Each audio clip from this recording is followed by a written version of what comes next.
This is Rob from the Retro Junkies, and you are listening to Two Dudes and a Nintendo. No, I'm sorry, Two Dudes and an S. I think that's right. Yeah, Two Dudes and an S. Awesome show.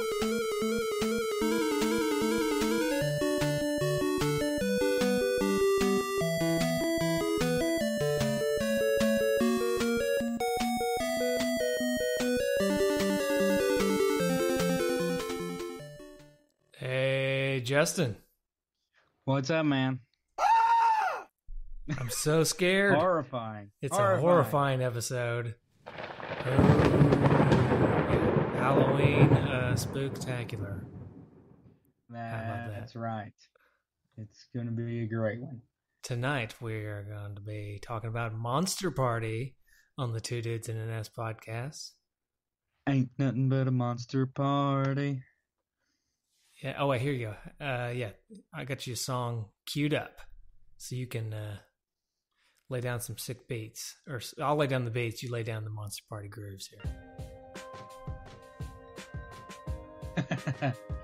I'm not good at this. Okay. All right. You don't like me putting you on the spot? I understand. No. Have you seen the video? It was like circulating on Facebook a couple weeks ago, maybe a couple months ago. And it was a guy who was like on a talk show and he was supposed to be a rapper. And so they put on like a beat for him to like freestyle, and he just like sat there for a couple minutes. Like he couldn't get going, so he's like, well, maybe I can just read something. No, I've not seen that. It's pretty funny. It's pretty funny. This is what I like. Oh yeah, I feel like I've heard a rap to that too. Probably that's the new version. That's the it's a little more it's got a little more beat to it than the old version. That's for the new 2018 soundtrack. Yeah, you gonna watch it? I'm excited about it. Halloween's my favorite horror franchise, and I love even the original. It's been a couple of years since I've seen the original. I think me and my wife watched it a couple of years ago, but I've loved like every one of the remakes. The Rob Zombie remake about 10 years ago. Halloween H2O was like 15 years ago or so. That's probably like 20 years ago now. Maybe. You like all of them, like huh? Even the one that had Busta Rhymes in it? Yeah, that's H2O, right? Yeah. I think so. I actually liked H2O quite a bit. Huh. So, yeah. Surprising. You're just a Michael Myers kind of guy. I do. It's just, he's so, yeah. I mean, the coldness, I love the idea of a horror character that never speaks. He's a man of mystery. Which I was reading about this one scene in the new one, and spoiler alert, I haven't seen it. But is that the spoiler alert that you haven't seen it? No, the spoiler alert is I was reading about this article about it, and there's like this scene where Michael Myers is walking through a house, and he comes up on a baby crib, and there's a baby in it, and then everybody watching's like horrified. He's about to kill a baby, and apparently he just like looks at it, and then just walks away. And yeah, and everybody's like, well, that's even freakier. It's just like he just doesn't like. It's not that he had sympathy on the baby; he just had no interest in it and moved on. So, no interest in babies. Right. You know who does have interest in babies? Me? Do you? Yeah, I mean, I've had several. Not personally, but No, I was going to say, who does have interest in babies is Bert. Bert. Oh, man. I love the fact that this game has a monster in it, and that monster's name is Bert. Yep. It's hilarious. Anyways, okay, so we're talking about Monster Party. No more beating around the bush. No more making for awkward pod. no more talking about scary things because I'm about to. I do have to go to bed tonight after this. So let's get into it. Let's talk about. Let's do some history. Want to do some history?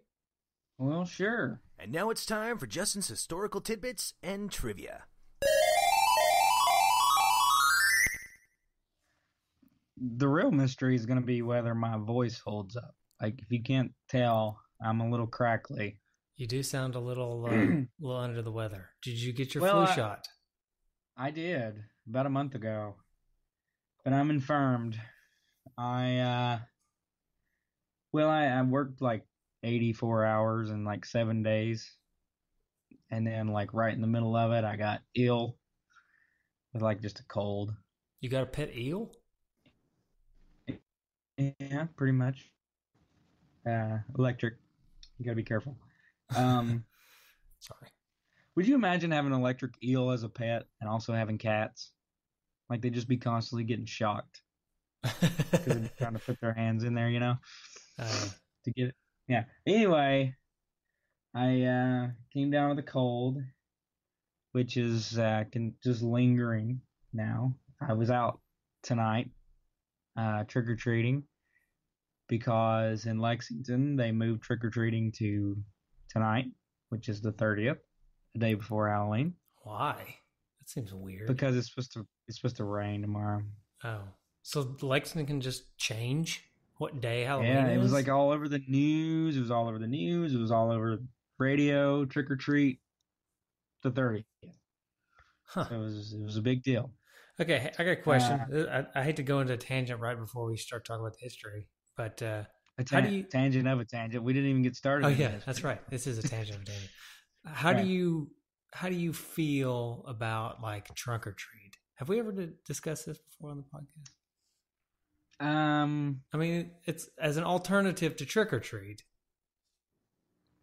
It's kind of been a big thing down here in the South, trunk or treat. I have no qualms with it, but I don't personally like it because I'm an old school trick or treating guy. I think you should go house to house. But I'll say this: if you want to have your trunk or treat on any night other than Halloween, that's like the sweet spot. Yeah, because you get to do both then, right? Right. So my kids went to trunk or treat on Sunday at a church down the road, but they also got to go trick or treating because, they're on different nights. So yeah, okay. I do like that, I guess. I just don't. The reasoning behind it is that it's supposed to be kind of safer, I guess, because you're not walking the streets and whatnot. Do they inspect the trunks of these people to make sure there's not snakes in the trunk or something? My trunk's pretty dirty. I'll just be honest. I wouldn't don't want to my be trunk. anything out of my trunk. Yeah. So, no, that's a good point. Yeah, I just don't. There was this whole movement, like when we were kids, as like, did you ever go to one of those things? It was like called Halloween. Halloween. The churches would have. It was like a haunted house, but it was like hell or something, right? Yeah, and it would like show you like what would happen if you had, like sex before marriage or something. And it was like just like, all these like moral conundrums instead of like, actual horror. I did go to one of those things, I think. Yeah, that was always fun. There used to be, you remember in Leonard City, there used to be like a drive-through horror thing that you could go to. The Haunted Woods. It's like, yeah. Did you ever go to that? Yeah, I went to it. Did you know that Loudon also had Haunted Woods? Of course, you knew this, but Slapper Bags got to be the chainsaw guy a couple years. Oh yeah, he loved it. Yeah, he was into it. Yeah, and last tangent, and then we'll talk about some history. But speaking of that Haunted Woods, for like 3 or 4 years in a row when they were doing that, so my dad, he's Parks and Rec director, so he's like, kind of over the park where this happens, so he's always kind of involved in it. And this random guy showed up every year. Like nobody knew like who he really was or anything, but he just like loved to be a part of Haunted Woods. And like the first year he showed up, he's like, "Hey, I just want to, be involved. I like, be involved in like haunted houses and stuff." So like, oh, okay, it's kind of weird, but sure. So they like let him, and he was like really into it. Like he brought his own costume and everything, and like he was like the most active person there. And That's then kind he of just kept creepy. showing up every year. Yeah, I just shows up every year to work this haunted house for free, just because he likes scaring people. That's creepy. It Hey, kind of is. you know what the scariest thing to me this year is? What? The fact that I've got these stupid invisible teeth in, and in order to eat any candy, I'll have to take them out. Oh, yeah. That's what I boy. think about that. Right. Anyways. All All right. right. Let's Monster do some Party. history. Monster Party. Monster Party, video game for the NES that was released in North America in 1989 by none other than Bandai. Oh. And you know what toys Bandai was popular from? Power Rangers. That's right, Power Rangers. Anyway, it was released in June of 1989, but this was after some screenshots had actually made their way over to the United States that got some people a little excited about this game, but by the time the game was released, those screenshots had changed. For example, one of the things that changed was in the screenshots, like previews. I don't know if those. See, I'm a little confused on whether these like screenshots were leaked or whether they were like, here's preview of the game. But like at the beginning of the game, there was supposed to be like blood dripping from the um, like the mouth, the Monster Party mouth. Now it's like green slime, But and there was like several other like darker elements to it, but those actually didn't make it over. It's And still it's a pretty unclear. bloody game, so I'm not It really is. sure. It is. Yeah, but which is my next thing is what's also surprising about this game is it seems to have somewhat slipped through the cracks of Nintendo's strict censorship. In that one, it has a lot of blood, which that's not something that Nintendo is ever known for in the NES titles. And it actually references the word hell at one point. And one of the characters says, "Welcome to hell," to Mark or Bert, whoever you're playing as at that time. And it became really popular in the early 2000s again after gaming circles when a prototype screenshots began circulating showing different bosses and parodies. And these versions were supposed to be part of the Japanese Famicom version called Parody World, Monster Party. Colon as in the punctuation, not colon. Or like, not like Colin Powell or either. Right. Gotcha. A prototype of the canceled Japanese release was listed on Yahoo Japan auctions on May 26, 2011 that sold for 483,000 yen. You think that's over or under 10,000 American dollars? I would say under barely. Under, it's for $6,000. Oh, so under by not barely. Oh, well. Yeah.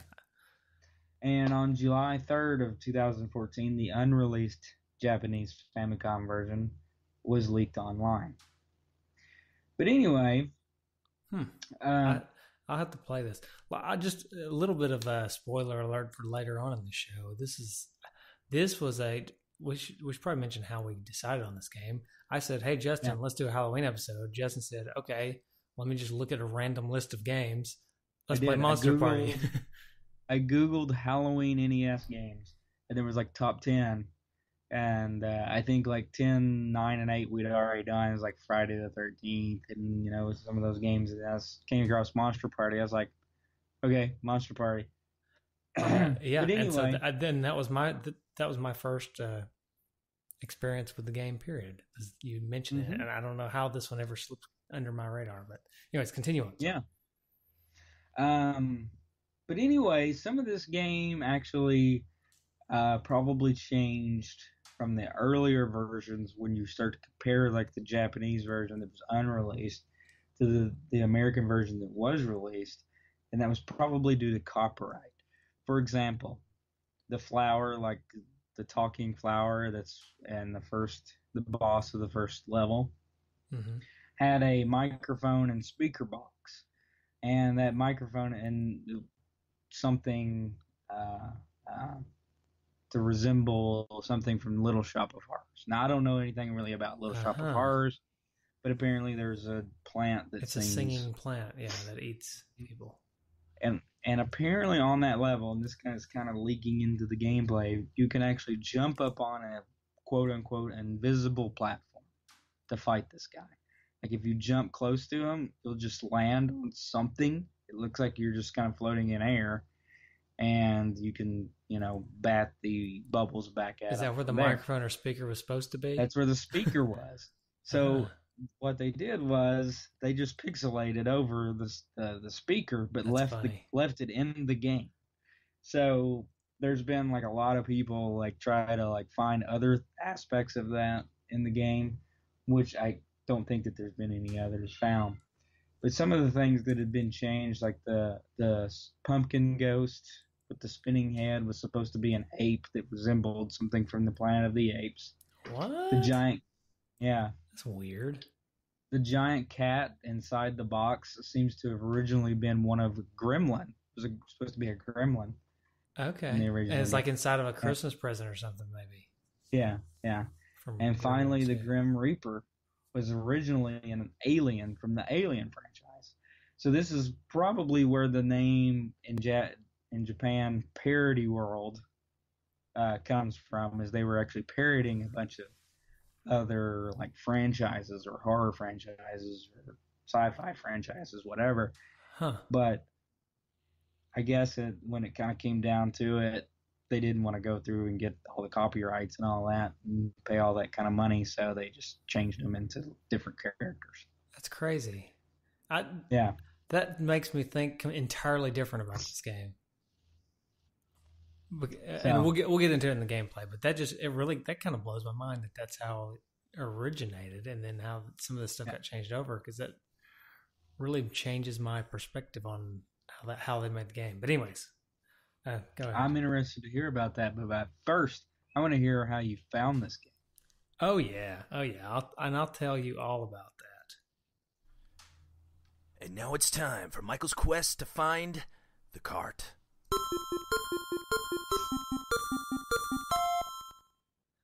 All right, so I didn't have this cart prior to us recording. But it just so happens that I was in my house last Saturday, just kind of lounging, kicking back, watching some of the baseball championship series stuff, and it came a knock on my door, and I go answer it, and come and knock on my door. Thank you. I was hoping you'd do that. And at the door, there's a little bird, and the little bird had a cartridge in his mouth, and it was Monster World. So I took it and I said, wow, what about that? Popped it in my NES. It didn't work. I could not get the game to work. So I was really frustrated.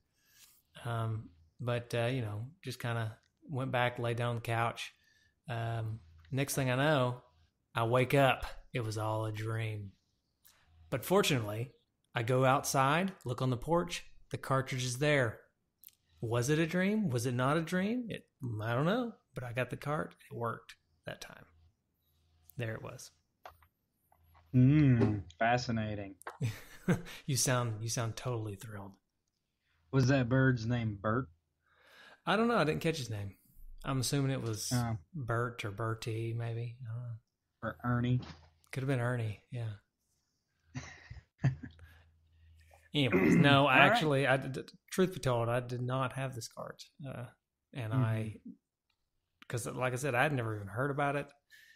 I don't know why I'd never heard about it, but because it seems like something I should have figured out by now. But anyways, I did not. I had not heard about it, and we kind of recorded this podcast on a slight short notice.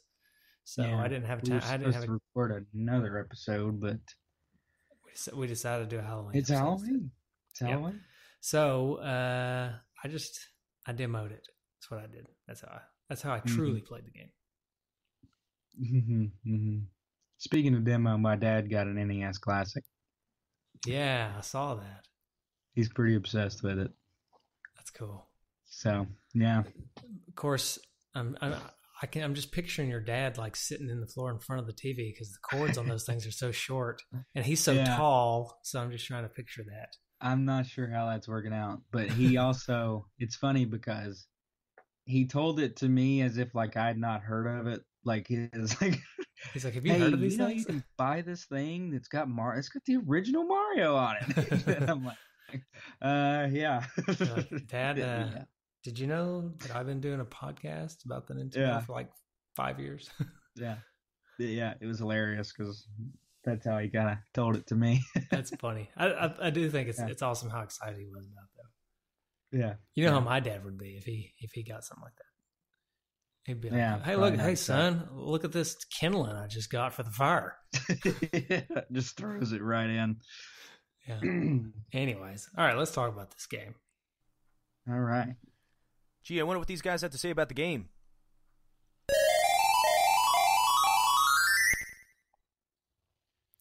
So, as we mentioned earlier, this is my first foray into this game. How about you? Did you ever play it before as a kid or anything? Oh, no. This is a game that I would not have probably liked as a kid. I wasn't a big horror fan as a kid, period, and definitely didn't like horror games. And even though this is like cartoony horror, I probably would not have gotten into it. Yeah. If I'd even seen it. Well. So. It's still, it's crazy to me that this one just, I don't know, this is just, okay, I'm just going to get it out there. I've been trying to hold back, but I love this game. Like, I was obsessed with it when I went out, and I wish I had more time to play it. I'm going to continue to play it whenever we're done here. But I just, playing this game, I was like, wow, this game is awesome. Yeah, I mean, it's a really good platforming game. It's a really good, well-designed game. There's a couple of things that we'll get into in a little bit, like in the controls and things that are a little difficult at times. And the main character's weapon is a little bit annoying to me. But yeah, I think overall this is a pretty good game.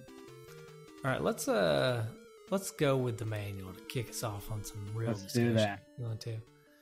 Yeah. All right. So the instruction booklet is a spider web, basically, with in Monster Party written on the outside. It almost looks like it could double as a Spider-Man instruction booklet.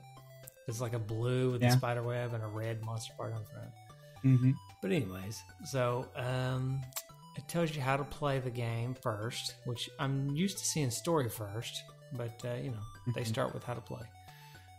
You have life, you have score, you have a high score, you have a round, and you have a key, which you have to get the key to beat the level. So that's right. The game is just to tell you what kind of game it is a horizontal side-scrolling game where you play as two characters, basically. A boy with a baseball bat and a giant birdman demon thing that can spit fireballs. And you swap between them by picking up these little pills on the level. So that's pretty much the gist of the game. And there's like 8 levels, I think, 7 levels. 8 levels. Yeah, 8 levels. And that's pretty much the gist of what the game is. The manual doesn't actually get into the story, so I think I would just do my best to tell the story. Yeah. So the story of this game, Mark, who is the young boy, is headed home from baseball practice. On his way home from baseball practice, he looks up to the sky and sees a star. And the star gets closer and closer until it crashes onto the ground in front of him. And what? It's not a star. It never was a star. It's actually a little birdman named Bert. And the little birdman named Bert says, "Hey, you're gonna have to help me because my world is overrun by monsters."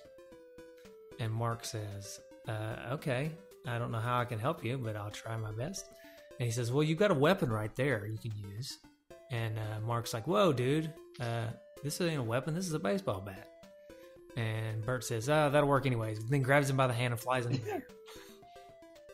I love the whimsical attitude of Bert. It's like, well, I mean, you got a weapon right there. It's like, well, it's not a weapon, it's a bat. Well, whatever, it'll work. Yeah. It's fine. It'll do. Bring It'll it. do.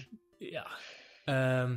So yeah, that's pretty much the game. He takes you to the monster world or whatever, and you are Mark and Bert. Well, oh yeah, they fuse together. I forgot about that word. There's a fusion episode there. Yeah, there's a little bit of fusion going on. Mm-hmm. Yeah, so that's it. So the things you can do as Mark is you can press A to jump, you can press B to swing your bat, and you can crawl along the ground like a little worm, which looks weird. Well, we won't get into that on the family-friendly podcast. It just looks weird. Yeah. But what I liked about the mechanic as Mark is that you can use the baseball bat like a baseball bat. You swing and you can hit the projectiles back at the enemies. Mm-hmm. Mm-hmm. Yeah, it gets a little tough at times. But I will say that this is such an obscure game in a way. All the bad guys, like, they're not just horror type characters. Like, a lot of them are just very obscure, you know. Like, there's just legs that are like kicking around in the air, which I look up, and those are actually just pants. Oh, they're pants. Okay. See, what I was thinking, it was the breakdancer guy from Paperboy had died and gone down below, if you know what I mean. That's exactly what I that's the thought remnants when I of him. saw that. Yeah. I thought about the Paperboy breakdancing guy. It was like the same movement, pretty much. Yeah. But there's also like the fish with just legs. Oh yeah. That guy's pretty fun. There's also the shark or the fish dressed up like a shark. Yeah. It's like a big fin, but it's just a tiny. It's just a tiny little fish. It's a fish that's smaller than the fin. Yeah. There's all kinds of crazy enemies in this game, and on top of that, each level has 3 bosses, not just one. It has 3 bosses. So you have to. The point of each level is to beat all 3 bosses, and you'll get a key to move on to the next level. And you don't. I think I pretty much played it linearly, but I think you can go back and forth and do whatever order you want to. I don't think that there's a particular order that you have to go in, right? Yeah. Which it's interesting because a lot of the rooms you go into, it just is empty. It's like they've added a whole bunch of like little rooms to just waste your time, essentially. Yeah, pretty much. It's just, but there's nothing hurts you or anything when you go in the room, so it didn't really bother me all that much. It's just kind of like a little maze element. Right. So you have to figure out like which ones are the ones that you actually go into. Yeah. That would be something they could have added. Like if you go into an empty room the second time, it takes life away or something. Yeah, I could see that. Could be something. But anyway. So the items you can pick up in this game, there's not a whole lot of items. There's the heart, which gives you more life. There's the capsule, which is the little pill that turns you into Bert, which we didn't even mention. Right. So Bert can fly, so you can just repeatedly tap A to fly. And B, Bert's you can shoot fireballs. Right. Bert's who you want to be. Yeah, the game is a lot easier as Bert. Right. But you can only stay Bert for so long before you revert back to Mark. There's also a question mark. Did you ever figure out what the question mark did? Not real sure. It did random things. Like sometimes you would get points or life, or sometimes it would hurt you, and I could never figure it out. Yeah. I guess that's a surprise. The point. There you go. It's a surprise. And also like the one boss that you go into and he's already dead. Yep, that's hilarious. My favorite game. That's my favorite part of this game. Is like you go in, it's like I'm dead. Yeah, so technically, spoilers if you haven't ever played this. You know what? Actually, I'll tell you. Let's stop for a second before we continue on, because this is a game that I would actually recommend. It's pretty rare that I recommend this on our podcast, but I would actually recommend you go play this game right now and then come back and listen to the podcast. Because there's so many neat little things in this game that when you experience them for the first time, to me, it was so much better not knowing what I was about to run into. I might actually recommend, before we continue on, because we're probably going to spoil some more stuff in this game, I would actually just recommend people go play it first and then come back. So come back. So if you haven't played it yet, go play it and stop the podcast, and then you can come back and listen to us here afterwards. All right? Good. See you there. Bye, guys. All right, welcome back. So yeah, like you said, so the first level technically only has 2 bosses, because the second boss, you go in, it's a giant spider, and you walk up to him, he says, sorry, I'm already dead. Yeah. And he's got like a little fly buzzing around his head, and then that's it. He's dead. He gives you a question mark. Move on. Question mark. Yep. And then you already mentioned the man-eating plant, which makes more sense now that you tell me he's basically the Little Shop of Horrors guy. And then I actually had a lot of trouble with the Pumpkinhead guy on the first level.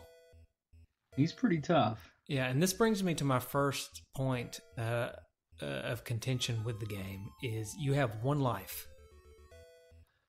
You have unlimited continues, and you have a password system, but you only have 1 life. So you have to beat an entire round or level on that 1 life.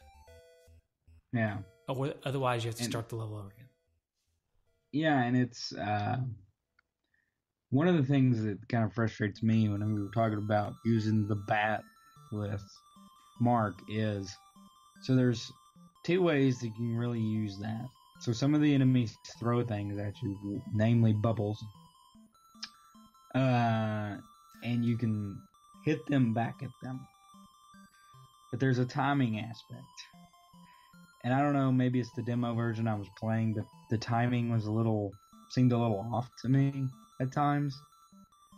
I think it takes some getting used to. Yeah.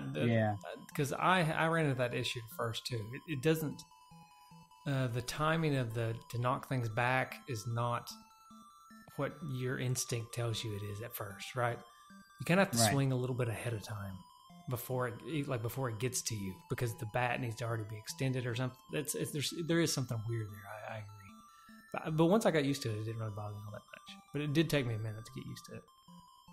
Or you can just walk up to the enemies and pummel them with the bat, which that's difficult because that leaves you pretty much open to getting hit yourself. So playing as Mark is tough. It's a tougher game as Mark. And then when you get to play as Bert, it's like the game just gets a lot easier. So, yeah, and it's actually pretty generous with how often it gives you the capsules. Like it's not. It's more. I'd say it's more on the level of the Mario mushroom. You know what I mean? Yeah. It's like it gives you quite a bit. It's not like the P-Wing or something. You know, if we're going to talk in terms of Mario. It's not a rare pickup, really. Right. But it is a limited use, so. Another one of the enemies that I loved was like the giant Minotaur thing that shoots cows at you. It just shoots cows at you. Yeah, it's hilarious. Yeah. Apparently, I never saw this one, but I read about it. There's apparently, I know it's a boss, but the giant cat he throws kittens at you. Yeah. I'm assuming it's not a he. I think it's a she. And, and you can imagine where those kittens come from. Yeah, she's just throwing them at you. I wish I had a cat. I wish I had a cat noise on our soundboard. She's like, wow. Yeah. But I don't. All right. There's also there's the cows. There's this cat. There's like a guy playing guitar. He's like a punk rocker playing guitar. Was that you or was that your cat? Please tell me that was your actual cat. No, it wasn't my actual cat. Oh well. It was a soundboard. All right, but there's a punk rocker. And the manual actually says he attacks with bad guitar playing. Oh man, that reminds me. tangent. My favorite Will Ferrell Saturday Night Live is with him and Garth Brooks, and he's the devil. And he gets Garth Brooks to sell his soul for a song, but all his songs are horrible. Or whatever. Yeah. There's a guy named Fred, and he's got a pair of slacks. Ooh, Fred's got slacks. Oh man, that's such a good skit. Yeah, I love it. The manual actually makes another funny one here. There's the living dead, and there's zombies, okay? But they're zombies from Japan. They want you to know that they're zombies from Japan. There's not just any zombies. That's right. They're zombies from Japan. Yeah. All right. That's pretty much it. I will say that's pretty much it as far as the bosses. The intro to this game I really like too, because you go in and it looks like a normal NES game, right? It doesn't look that scary really. There's some like kung fu guys or something, like little Bruce Lee guys walking around. There's the breakdancing guy from Paperboy kicking his legs around. But everything seems just kind of like, I was like, at first I thought, wow, the graphics are just, it kind of reminds me of like a Kirby or something, you know? It's like, oh, it's kind of cute or whatever. And then you walk up to this giant cactus tree thing, and as you walk by it, I guess it gets mad at you or something, and the whole game changes, like lightning strikes, and the background changes. All of a sudden, all the little bushes turn into bleeding skulls and stuff, and I thought that was really awesome. And the thunder rolls. That's right. Garth Brooks scream. Way delayed there. Sorry. That's all right. It's well worth the wait. Okay, yeah, it's good. But yeah, I thought that was a nice touch too. There's so many cool, unique things that this game does. It's just, the gameplay can be a little bit frustrating at times. There was one level. Oh man, I don't even remember which level it is. But there's like fireballs raining down from the sky or something. Mm-hmm. It's one of the later levels. Man, I almost changed my mind about liking this game on that one level. But anyways, so there's one level in this game. I don't even remember which one it is, but it sucks. I hate it. But other than that, this game's pretty good. But like you said, there are a few little wonky things with the controls. Some of the hit detection on trying to hit things back to the enemies. But I really had no trouble pushing past that to enjoy this game, just because of its quirkiness. The quirkiness is what makes the game great. It definitely is. Yeah. And I'm just kind of looking at the manual here again. I see the zombies from Japan. But also underneath it, it says Mad Javelin Man throws javelins. Well, yeah, what else would you expect him to throw? I love that. I love that they give the description. Throws javelins. Yeah. Oh, man. Because a lot of these characters don't have descriptions. Like, they don't need to tell you what a giant spider does. Try to attack you, right? But then Mad Javelin, man. Oh, there's the shrimp, the fried shrimp. Yeah. We almost giant forgot about fried that one. shrimp. Yeah. It's like they knew that the fried shrimp was going to be an emoji one day. Yeah. Well, it's funny because if you look at the manual, it says shrimp attack, right? And so you think, okay, well, maybe they're just shrimp, like from the ocean, and they are, but they're already fried by the time you get to fight them. So it's just crazy. But yeah, and what I was talking about earlier when I said that it really changed my opinion a little bit of this game was when you said that a lot of this stuff came from them trying to avoid copyright stuff. So it really makes me think, like the entire time I was playing this game, I was like, wow, these guys are really creative, coming up with this really wild, off-the-wall, quirky stuff. But now that I know that it was kind of them, it's like they almost had another idea entirely to like imitate other people and other people's ideas and other people's creations. And then they just, instead of doing that, they kind of like weaseled their way into making this quirky game.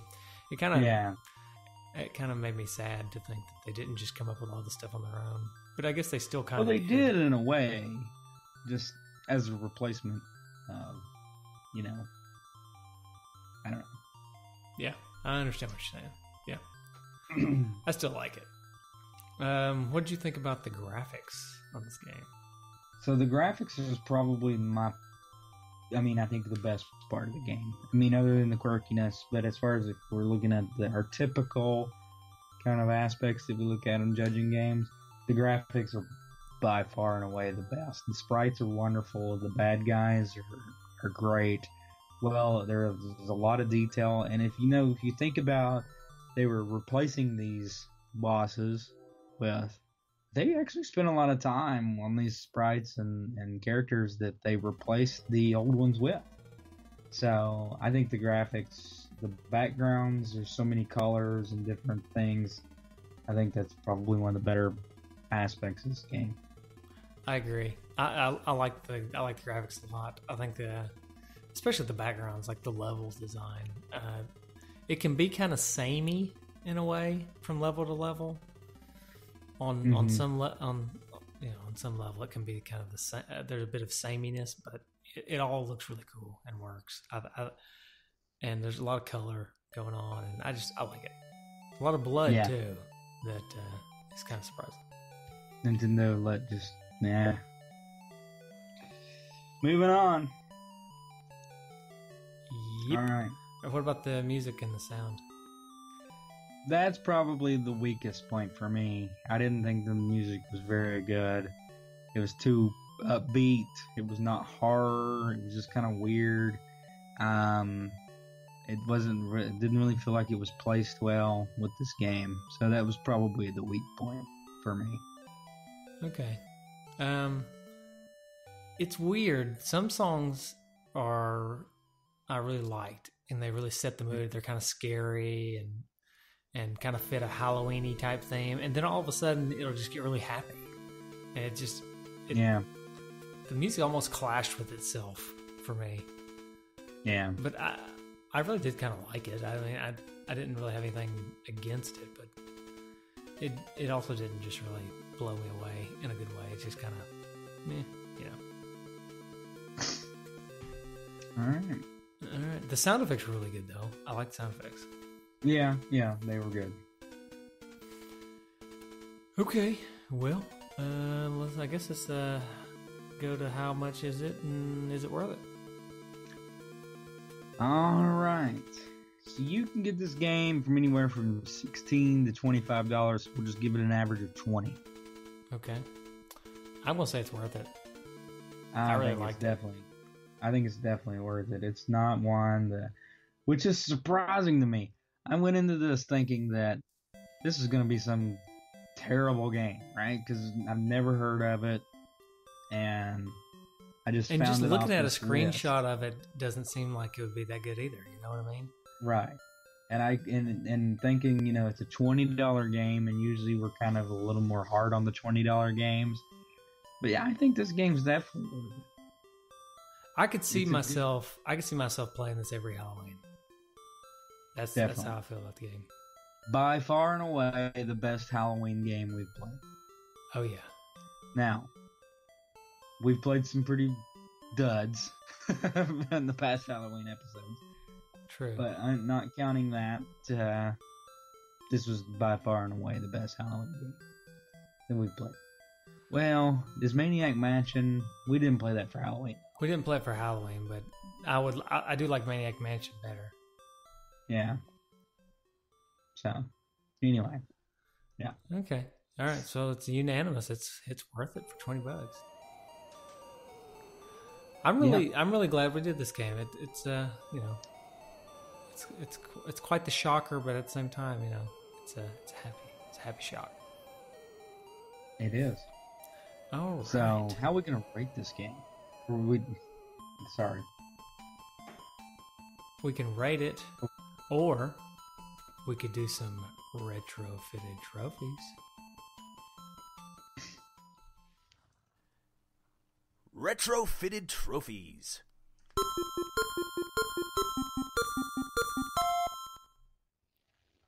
That is, if you have any. I've got some. Sweet. One that may be inappropriate, but I'm gonna read it anyway. Do it, buddy. All right. You want to go first? You want me to go first? How you want to do this? I guess I can go first. My first one is tasty, and that is beat the shrimp. Mm. And I said tasty, by the way. I didn't. I think I may have tried to say it in too dramatic of a fashion. People may not have understood actually what I said. My first one is back to the dashboard, and that is beat the big plant, because I didn't think about Rocky Horror Picture Show or Little Shop of Horrors when I saw it. I thought of, you remember the little dancing flowers that would were solar powered, you know? Oh yeah, we have some of those in our sunroom actually. Yeah, that's what it made me think of. So back to, because people put those on their dashes. I said dash. Back to the dashboard. Okay, Let's beat that. My next one is it goes up to 11, and that is Die trying to beat the rock and roll punk guy. And I may have misquoted the movie. So all you people who are fans, don't hate on me, because I'm not the kind of fan of Spinal Tap that can quote it exactly. I just yeah. I probably shouldn't have done that. We're gonna get so much hate mail now. Oh, well. No, it'd be fine. Okay. All right, my next one is whacking in the pants. And that is kill 5 of the pants guys. Oh yeah, because you whacking in the pants. That's right, whacking in the pants. Whacking in the pants. So yeah, there you go. Okay, alrighty. I think I'm gonna stop there. I've got a couple more, but they're just not very good. And we need to, I think, unless you want to keep going, I think stopping on whacking in the pants is a good one to stop on. I've got one more that I really liked. Okay, go for it. And that is the XTC trophy, and that is beat the Pumpkinhead guy because of the song "The Ballad of Peter Pumpkinhead." Oh, okay. That's all I could think about was that song when I got to that boss. Peter Pumpkinhead came to town. You remember that song? No, but you're doing great.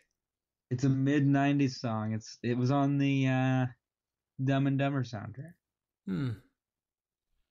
Yeah, I don't know. So, I don't know, man. all Okay. right. Hey, what's up with Medusa, by the way, in this game? Because I had a trophy about beating Medusa that I didn't really like the way what I named it, so I didn't say it.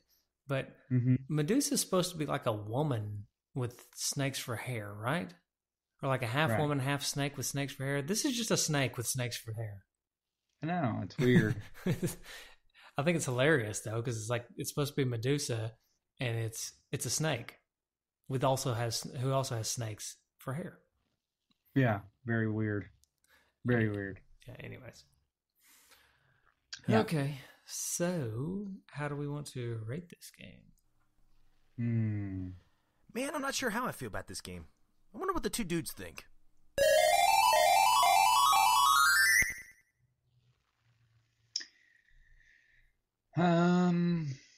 Let's see.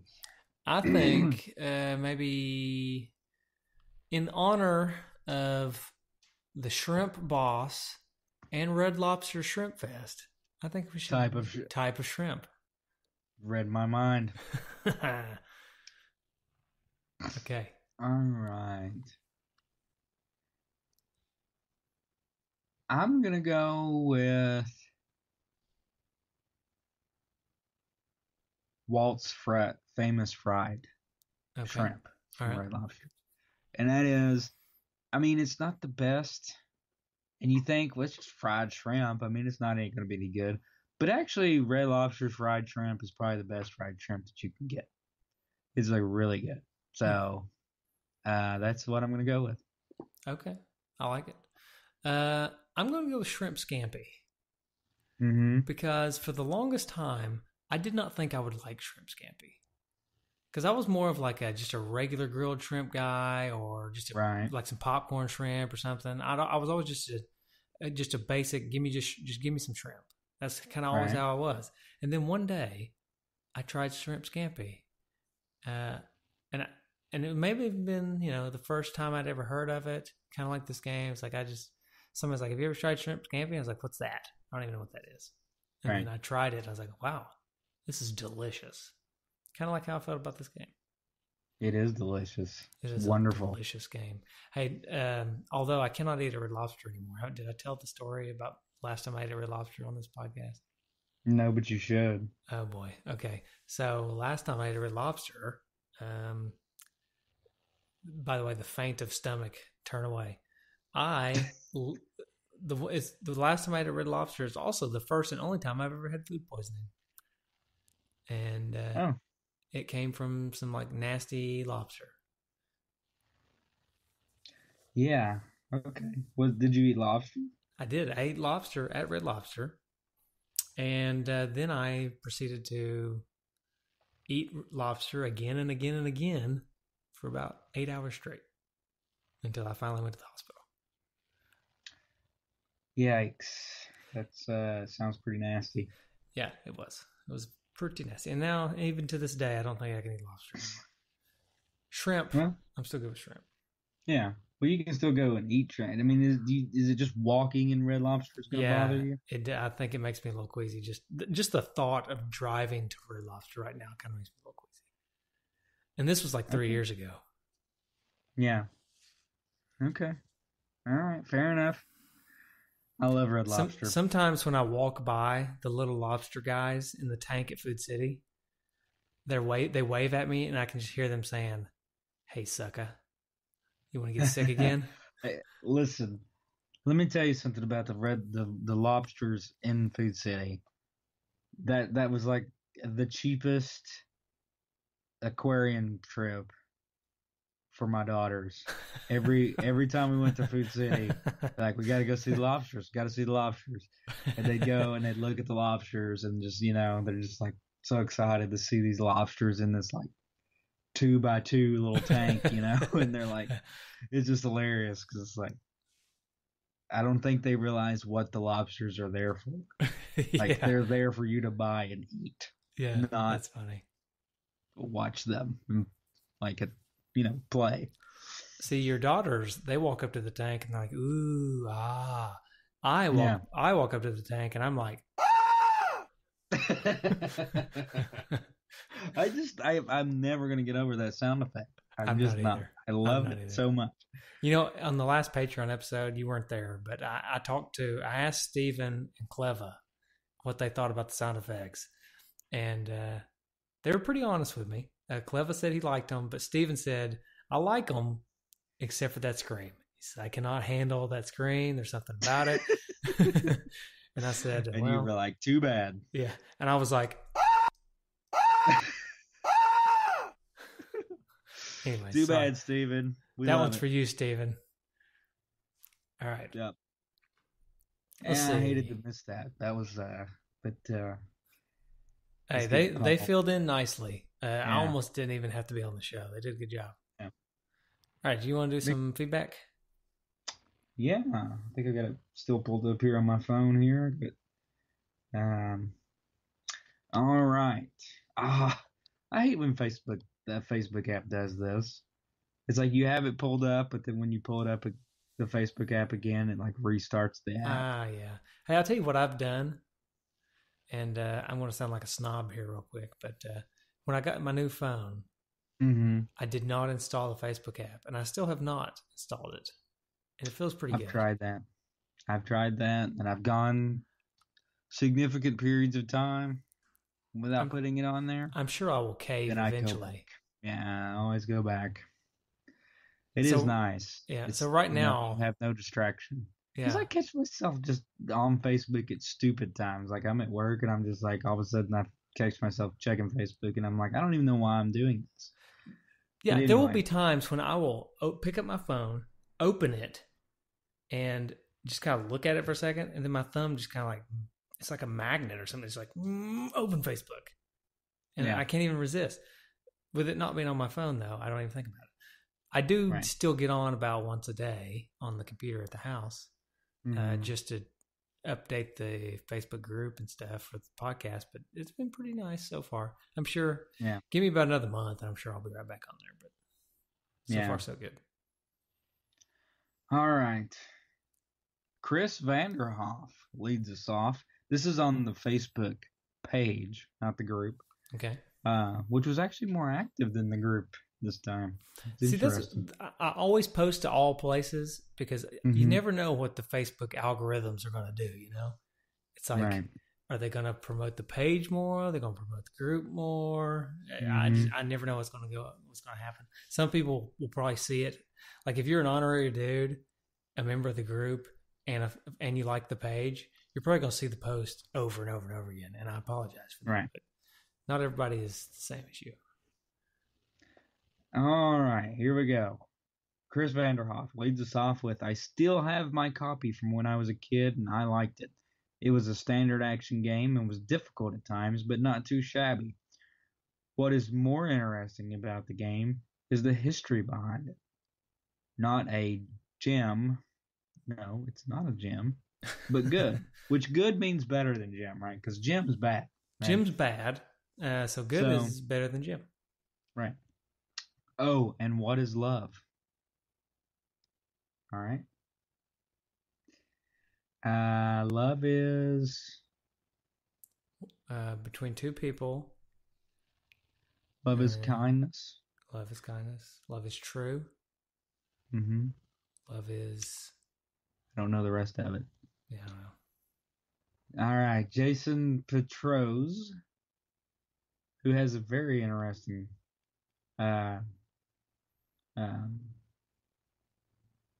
Comment? no, I don't know why I'm blanking on his profile picture. Oh, But anyway, he's got like carrots stuck in his nose, band-aids over his eyes. Anyway, I can't believe I beat it as a kid. I tried playing it again a few years ago and had a rough time. I think we're better gamers as kids, though. That's the oh yeah. thing. There's more time to Yeah. invest in it and all this stuff. And he also said later, one of my favorites. Nathan Sweeney says, can't wait. Interesting gameplay, fun storyline, obscure title, not a lot of people have heard of or played. Nathan Robite says this one was an underrated favorite from my childhood. Plot was fairly simple. Beat all the bosses in the level to get the key to move on. Had a decent level of difficulty. Hard enough so it was enjoyable, but not so tough that it was unbeatable. Soundtrack wasn't too bad either. And John Simmons rounds us out with, I still remember going up to the Toys R Us counter and getting this game when I was a kid. The themes of the levels and enemies are great, but the game is hard, and I've never completed it. All right. Good feedback there on the Facebook page. Let's get to the Facebook group here. There's some more comments. Leading us off is Joshua Tice, who leaves us a lengthy message. The NES is home to many great 8-bit classics, with many revolutionary titles such as Mario, Zelda, Mega Man, etc. However, beneath all those titles, this console has to hold, I believe, one of the greatest and most underrated is a game released by the company Human Entertainment titled Monster Party.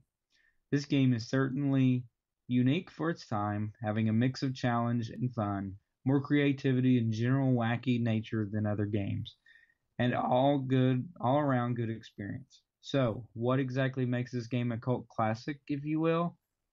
Well, first, we start with the general gameplay. In this game, sorry, voice is getting me. In this game, you take control of a boy named Mark who goes around in a bizarre nightmare-themed world destroying monsters and very weird bosses found in doors scattered around the level. While this may sound like an idea that will get boring over time. It's actually quite entertaining once you get immersed into the game. However, something that sticks out among the gameplay is that in a rare instance, you'll find a pill that transfers Mark into the other character in the game, Bert. Once you are this flying monster, okay, let's see. As any game should, this game gets quite difficult the more you progress through this world of 8 stages. However, even though it is infuriating at times, it is that kind of stimulating challenge that angers you just to the point where you just don't want to give up. I say, for a simple game like this, the gameplay was done nicely. As for presentation, I find the graphics are pretty creative and appealing to look at. Sure, they may not be absolute best on the NES can produce, but I feel they did a pretty nice job creating a unique, and might I add, weird world for the player to explore. Every level has a distinct feeling to it that makes it feel different from the rest, such as the seemingly charming first world all the way to the cloud-filled kingdom of level 8.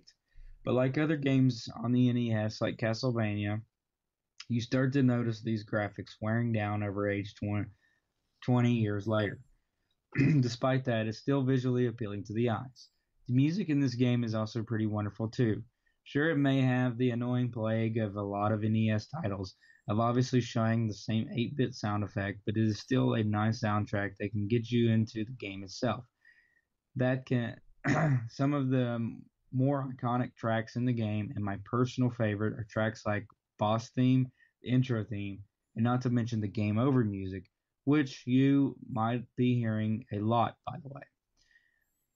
As for sound effects, they're not too bad either. A lot like the same effects, but they're still nice to listen to. All right, Joshua Ties. Wow, what the feedback he has.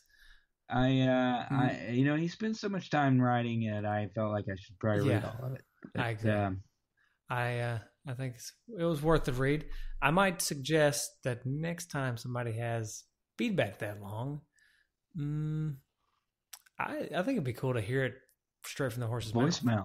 Yeah, let's do voicemail. I don't know if it may be even long for voicemail, but you could send us, you could email us a little MP3 voicemail or something. Yeah. I just think if he put a lot of effort into his thoughts on this. I think it would have been cool to hear it from his mouth. But anyways, that's just me.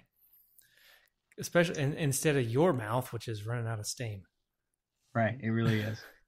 Eric Purcell says, such a weird and wonderful game.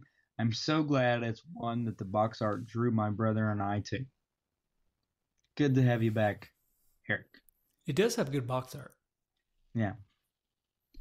Peter Owinovich? I know I butchered your name. I'm sorry, Peter. This game is on my wish list forever. Leave it up to you guys to review it before I buy it. Can't wait to hear your thoughts. Hopefully, Peter, you paused the podcast and went and bought the game before we gave you a bunch of spoilers. And Dave Vaught rounds us out with, it's a favorite. All right. Darn tootin'. Anything else out there in the interwebs? Just a couple of little things. I'll hit the honorary dudes list here. Dude Jay Jorgensen says, I only remember the half-naked butt sticking out of the ground. There you go. That's all he remembers. Eric Purcell hits us up again. I love it. So strange and random. I also love all the homage action going on. Philip Vaughn says, agree with Eric. I love this game. It's fantastic, and it's fun to reflect horrific hellfire with a baseball bat. And Ian Hook says, fantastic game. Good. That good deal. Is it? Oh wait, I have a couple voicemails. Let's see what we got here. All right. I know one of them. I recognize one of the numbers, the voicemail, but I don't recognize that. Let's play the one we don't recognize first here. Okay.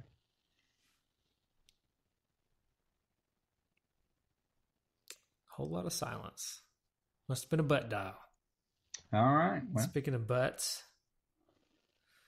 I see. Hopefully this other one's not a butt dial. Here we go. This is probably going to be like one of the most infamous sound bites you ever have from Nick Stevens, but this is probably one of my favorite games of all time. Like probably top 10. Wow. Top 10. I wonder if he means top 10 Halloween games or just. Well, he said top 10 of all time, though. So He just said top 10. Yeah, I mean, Nick Stevens, top 10 again. He's a big fan of these NES games. He loves NES. He loves him some No doubt. NES. Yep. Mm-hmm. Yeah. All right. Well, let's round this out. Well, you're better at this. Go ahead. You've got the spiel. I was going to try to save your voice, but I can't do it. All right. So everybody, you know where to find us. Facebook, Twitter, Google Plus. Are we still on Google Plus, or is that a done thing? We're on there until they get rid of it. They haven't got rid of it yet. So Google Plus, as long as it's still a thing, we're on there. But you can always find us on our website at twodudesandans.com, nesdudes.com, and nintendudes.com. And you can always call us at 775-7-RETRO-1. Or the easiest way is to go to the website that Justin just mentioned from a mobile phone, click on the little phone icon in the one of the upper corners, I think it's upper left corner, and just say, yeah, I want to call those dudes, and it'll call us. Call the dudes. And so shout out to the Retro Junkies network, which we are a part of. Shout out to the Wee Dude, aka the Wee Guy on YouTube, for his awesome stereoized mixes of NES tunes. Yes.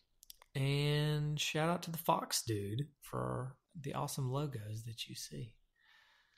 That's right. All right. And might I suggest, while you're out there on the interwebs, leave us a review on whatever